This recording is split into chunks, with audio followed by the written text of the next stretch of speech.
Hey Frozen community, today we're going to unbox the Sonic Mini AKS and show you how to set it up.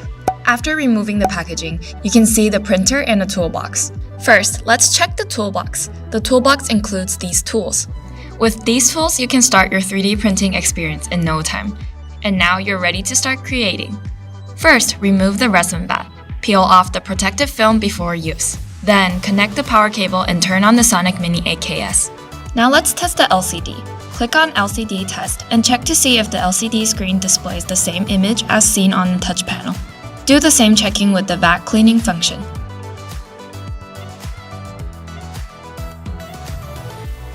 Next up is Z-Axis calibration. Place a piece of A4 paper on the LCD. Loosen the 4 screws on the sides of the building plate and press Next. After the building plate descends, tighten all 4 screws diagonally in order. Press Done to finish calibration. The last test is to perform the printing test.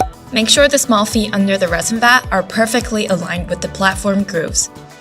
Then tighten the screws on both sides. Shake the resin bottle for 1 minute before pouring it into the vat.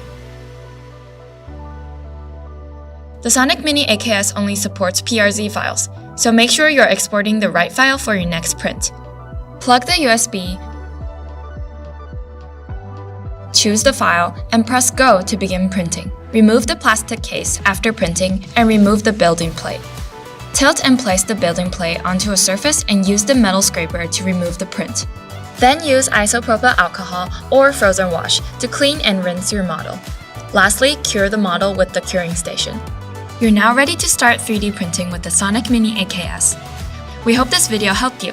Leave a comment below if you have any questions.